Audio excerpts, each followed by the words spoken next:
हम लोग पेपर कर रहे हैं बेटा, कल जो हम लोग केस स्टडी कर रहे थे अक्टूबर नवंबर 2015 वाली, हमने उसका डेटा रिस्पॉन्स कर लिया था, सेक्शन ए हो गया था। आज उसका सेक्शन बी करेंगे हम तो, सही यहाँ पे आइएगा। अच्छा जी, वही वाली बात है बेटा, पार्ट ए पार्ट बी करके क्वेश्चन आ रहा है। अब नहीं है सिलेबस के अंदर, अब 20 मार्क का एक आता है। तो यहाँ पे देखें जरा क्वेश्चन को, हम लोग यहाँ पे मार्किंग स्कीम भी बनाते हैं। बोलता है, अच्छा ये सेम क्वेश्चन मैंने आप लोगों को अपना आंसर भेजा हुआ है, आप लोगों के पास है। Consumers decide what they wish to buy and as a result direct the market. Producers develop new products which they then promote by advertising in order to maximize profits. Without producers there would be no product to buy. कि यार consumer जो है वो producer को signal देता है, producer उस signal को देखते हुए गुड्स एंड सर्विसेज बनाता है। अगर हमारे पास प्रोड्यूसर नहीं होगा तो गुड्स एंड सर्विसेज नहीं बनेंगे। तो इसका पार्ट भी बोलता है, discuss whether the market is dominated more bye producer और बाय कंज्यूमर। तो इसको देखते हैं बाद में, पहले पार्ट ए पे आए। Explain how economic theory predicts that what a rational consumer decides to buy. सही है, तो अब यहाँ पे आइएगा। तो ये पार्ट ए है 25 मार्क वाले का। वालेकुम सलाम भाई, टाइम पे आया कर यार। अच्छा अब यहाँ पे आओ। सबसे पहले तो हम लोग यहाँ पे, क्योंकि रैशनल कंज्यूमर की बात हो रही है, तो आप पहले डिफाइन करेंगे रैशनल कंज्यूमर होता क्या है। जो मैंने आपको इसकी कैरेक्टरिस्टिक्स लिखवाई हुई है कि इनकम फिक्स्ड होती है, नो इम्पल्स बाइंग, और ये हमारे पास जो पूरी कहानी हमारे पास चल रही होती है, ठीक है। उसके बाद आप इसको लिंक करेंगे मार्जिनल यूटिलिटी के साथ। इसके अंदर आप टेबल नहीं बनाओगे क्योंकि ऑलरेडी आपका कंटेंट ज्यादा है, तो टेबल शेबल बनाने की जरूरत नहीं है। आप मार्जिनल यूटिलिटी के साथ इसको लिंक करेंगे। आप इसको फर्दर लिंक कर रहे होंगे हमारे पास जो इक्विलिब्रियम हमारे पास नहीं बनता है, MUX over PX equals to MUY over PY। तो आप यहाँ पे उसके फिर इक्विलिब्रियम के साथ लिंक कर रहे होंगे।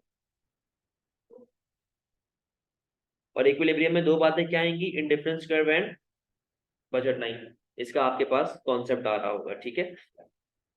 अब यहाँ पे हमारे पास प्राइस की कोई इंडिकेशन नहीं है, ना हमारे पास इनकम की कोई इंडिकेशन है। पार्ट ए के अंदर ऊपर तो लिखा हुआ है ना एडवर्टाइजिंग वगैरह होती है, लेकिन एडवर्टाइजिंग में भी प्राइस वगैरह की कोई इंडिकेशन नहीं। तो यहाँ पे PCC या ICC या income and substitution effect part A में बनाने की नीड नहीं है।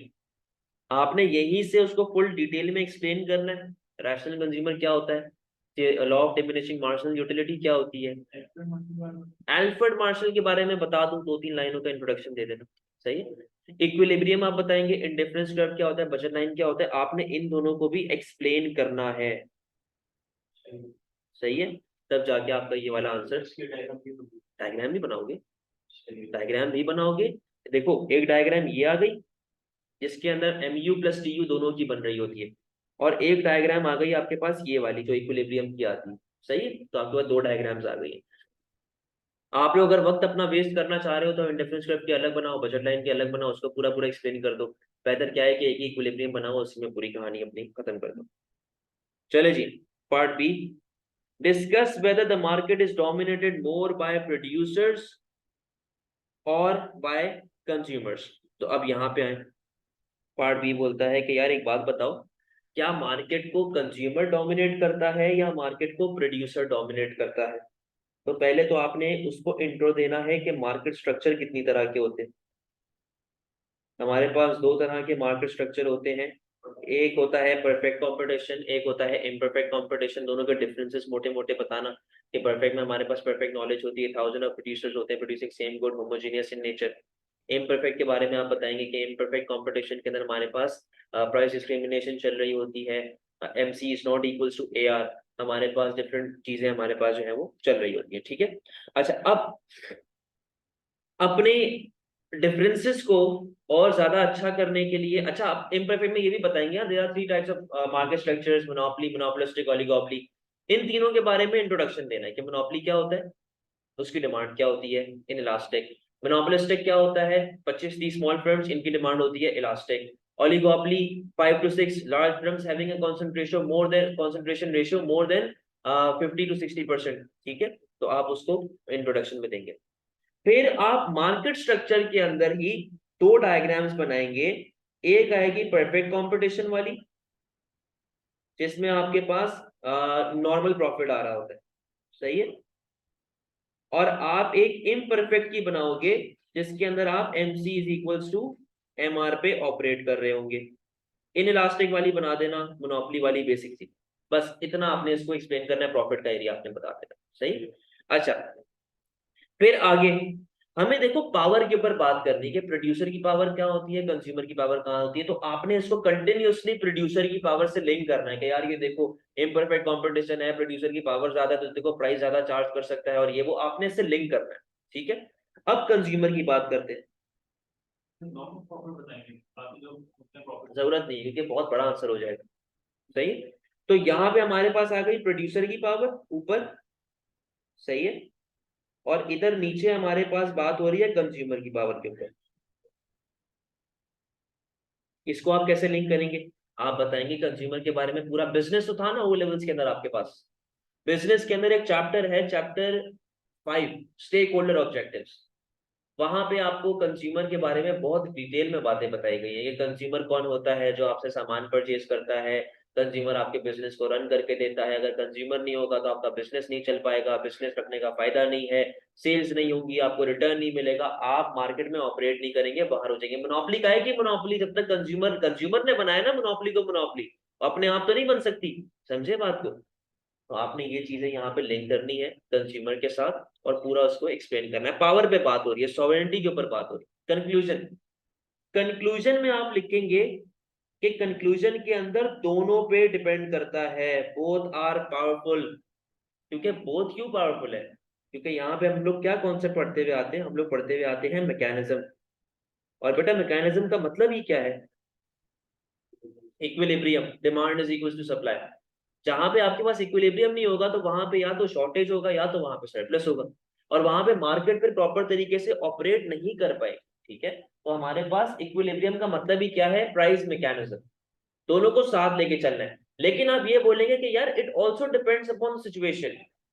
ये भी होता है कि कभी कभार प्रोड्यूसर पावरफुल होता है, कभी कभार कंज्यूमर पावरफुल होता है। फॉर एग्जाम्पल, अगर एक बच्चा मेरे पीछे मेरे पैर पड़ गया, सर मुझे आप ही से पढ़ना है, मुझे किसी और के पास नहीं जाना, तो मैं चौड़े में आ जाऊंगा, मैं तो प्रोड्यूसर हूं ना, मैं तो जितने पैसे मांगूंगा उसको देने पड़ेंगे। तो इस पॉइंट पे कौन पावरफुल हो गया, प्रोड्यूसर। अच्छा, एक नया रेस्टोरेंट खुला है या फिर एक नया बंदा है, कोई भी है, एक नया रेस्टोरेंट खुला है, अब वो लोगों के पास जा जाके पर्चे बांट रहा है, सर ये हमारा मेन्यू, सर हमारा मेन्यू, सर हमारा मेन्यू। उस पॉइंट पे कौन पावरफुल होगा, कंज्यूमर पावरफुल होगा, क्योंकि आप कंज्यूमर को अपने पास बुला रहे हो, ठीक है। तो आप एक तो ये बात कर सकते हैं कि डिपेंड्स अपॉन, के डिपेंड्स अपॉन द सिचुएशन, पहली बात। दूसरी बात आप ये भी कह सकते हैं डिपेंड्स अपॉन टाइम पीरियड। देखो ना, जब एप्पल नया नया बना था तब कौन पावरफुल था, कंज्यूमर, क्योंकि वो कंज्यूमर के आगे जाके भीख मांगता था। आज एप्पल खुद पावरफुल है, तो अब कौन पावरफुल हो गया, प्रोड्यूसर। तो टाइम पीरियड पे भी डिपेंड करता है, ये चीजें आपको इधर एक्सप्लेन करनी पड़ेगी। समझ में आती है बात।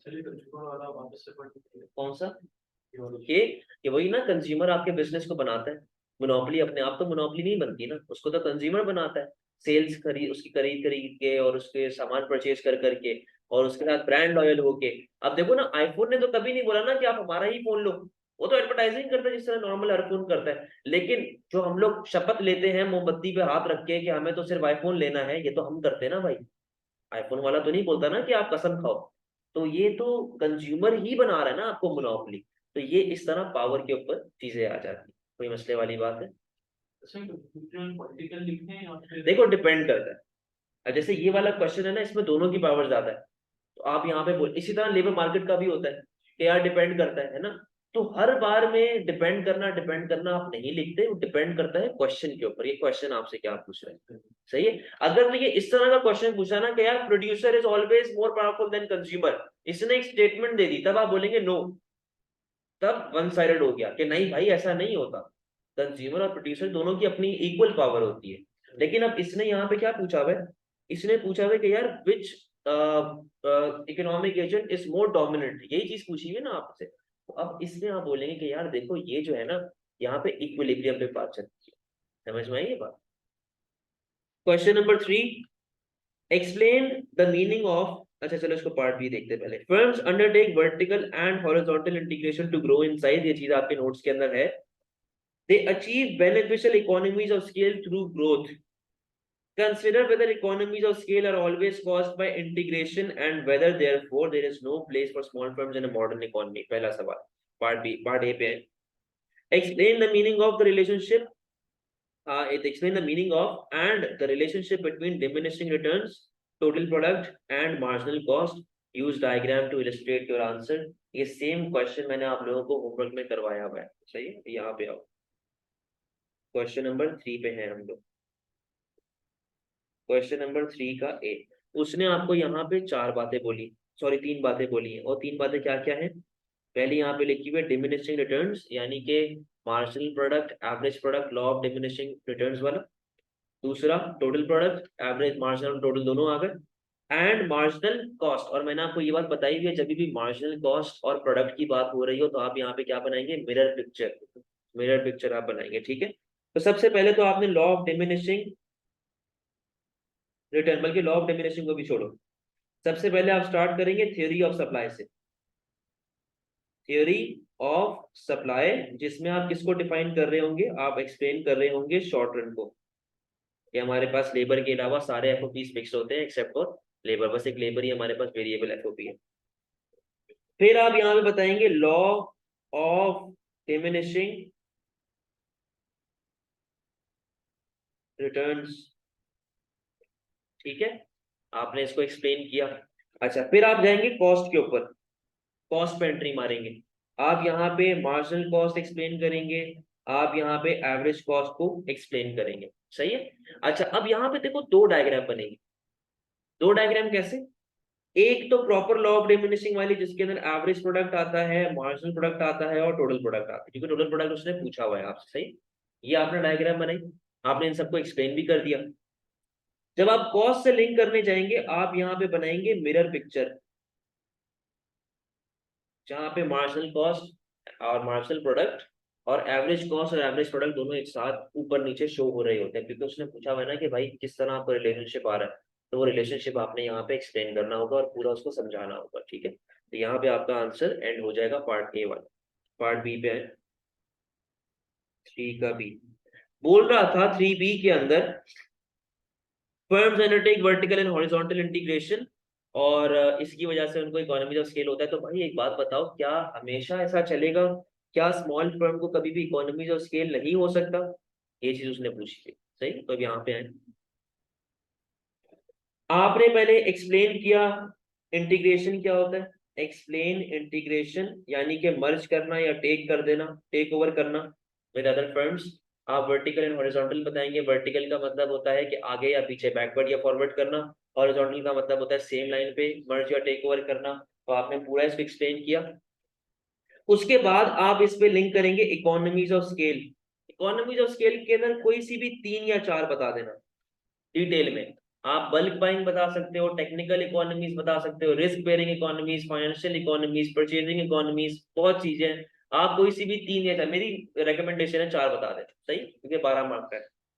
प्लस आप यहाँ पे बनाएंगे डायग्राम, कौन सी वाली, प्यालों वाली, जो बड़े बड़े प्यालों वाली मैंने आपको डायग्राम बना के दी हुई थी, उसको आपने बनाना है।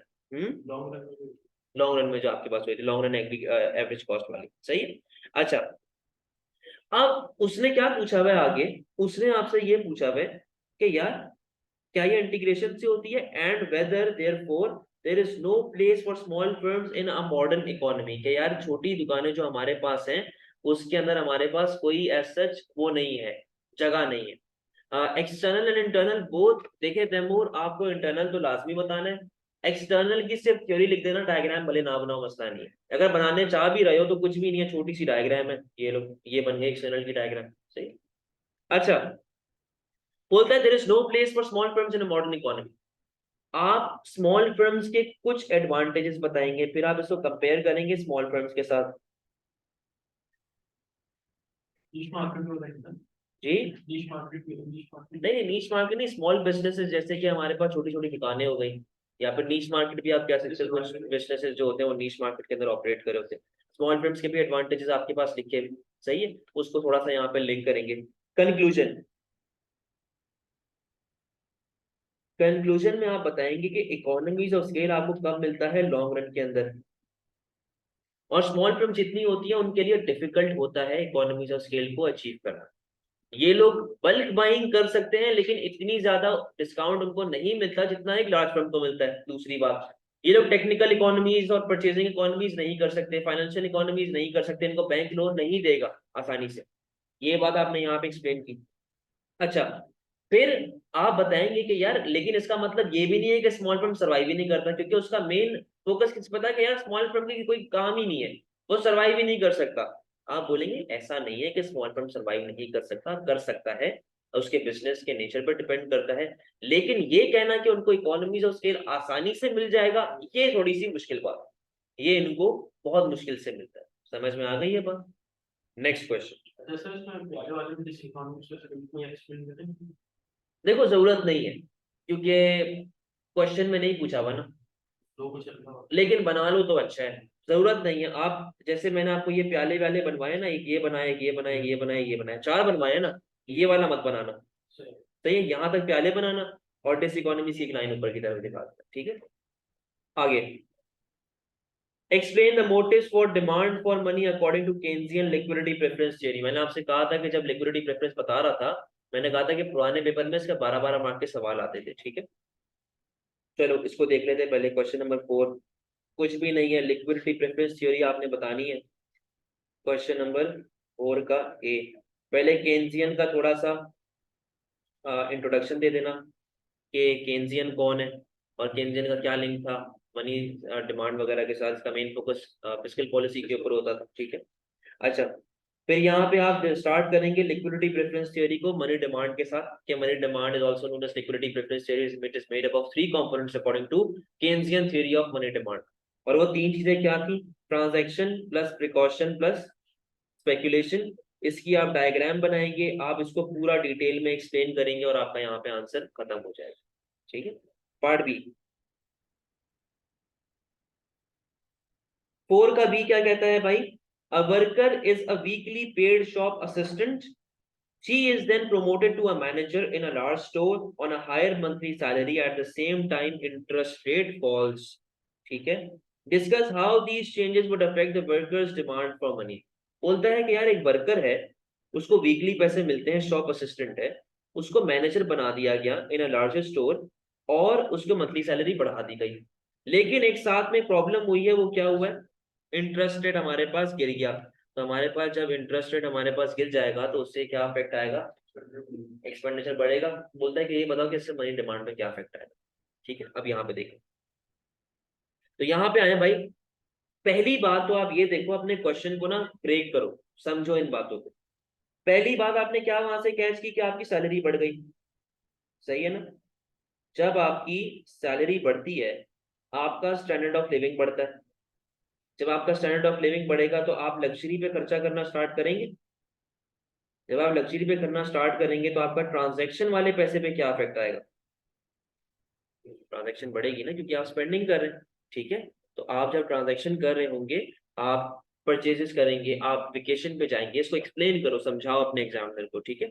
तो उसकी वजह से आपकी ट्रांजैक्शन बढ़ेगा, तो यानी कि ट्रांजैक्शन का चेंज होता रहता है एज इनकम चेंजेस, ठीक है। ट्रांजैक्शन में इफेक्ट आ गया।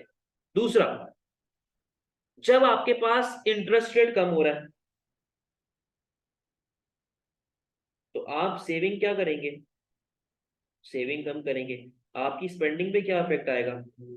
स्पेंडिंग बढ़ेगी तो वापस से आपका कंजम्पशन बढ़ेगा, वापस से आपकी ट्रांजैक्शन बढ़ेगी, पहली बात।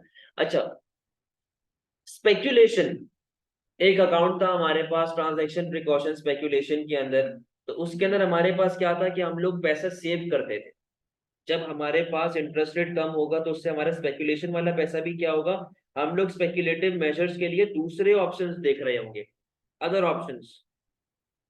अदर ऑप्शंस जैसे कि हमारे पास, सॉरी एक सेकेंड, एक सेकेंड स्क्रीन शेयर कर रहा हूँ।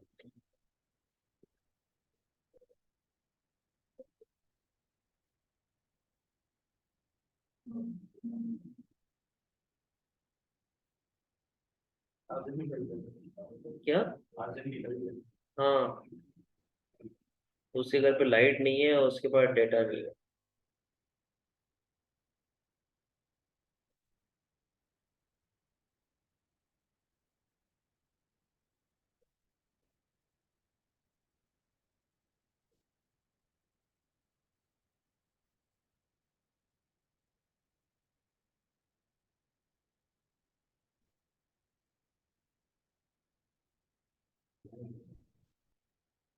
चले इसी को फर्दर स्टार्ट करते हैं।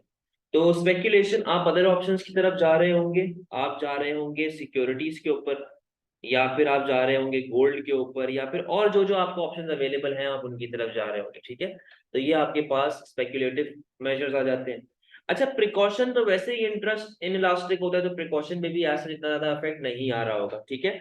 तो आपको इन चीजों का ख्याल करना पड़ेगा। इसके अलावा जब इंटरेस्ट रेट कम होगा तो उससे बोरोइंग वगैरह पे क्या इफेक्ट आएगा?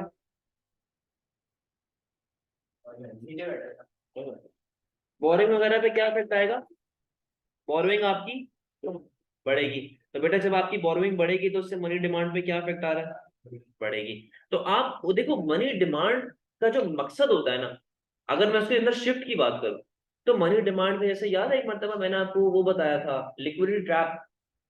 लिक्विडिटी ट्रैप के अंदर मैंने बताया था कि आपके पास लोगों का भरोसा उठ जाता है फ्रॉम बैंकिंग सेक्टर, जिसकी वजह से मनी की डिमांड ऐसे ही कांस्टेंट स्ट्रेट लाइन हो जाती है।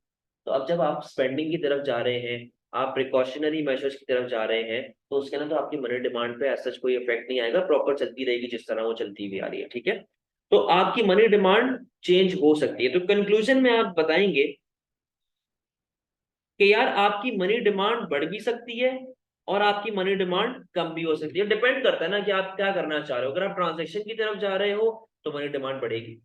अगर आप सेविंग की तरफ जा रहे हो तो उस पॉइंट में मनी डिमांड कम होगी, क्योंकि आप इंटरेस्ट की इनकम नहीं कमा पा रहे, इंटरेस्ट इनकम आपको नहीं मिल रही है, ठीक है। तो ये चीजें आपके पास यहाँ पे आएंगी, लेकिन मैं आपकी जगह होता तो मैं इस क्वेश्चन पे हाथ नहीं डालता, थोड़ा सा एक टेक्निकल क्वेश्चन था।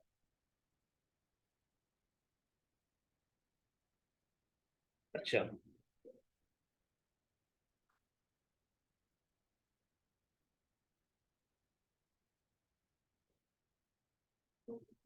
But saving falls so shouldn't MD just increase. देखिए, मनी डिमांड दो तरीके से की जाती है। मनी डिमांड के दो रीजन होते हैं। या तो आप उस पैसे को ट्रांजैक्शन के तौर पे यूज कर रहे हो, या तो आप उस पैसे को सेविंग के फॉर्म पे सेविंग के तौर पे यूज कर रहे हो। अब जब आप उसको सेविंग के लिए यूज ही नहीं कर रहे, क्योंकि जाहिर है इंटरेस्ट रेट कम हो गया तो आप सेव तो करेंगे नहीं। जब आप उसको सेविंग के लिए यूज ही नहीं कर रहे हो तो आपकी मनी डिमांड कैसे इंक्रीज होगी? सवाल तो ये है ना। तो वही बात है कि मनी डिमांड आपकी इंक्रीज भी हो सकती है और डिक्रीज भी हो सकती है, डिपेंडिंग अपॉन डिफरेंट सिचुएशंस।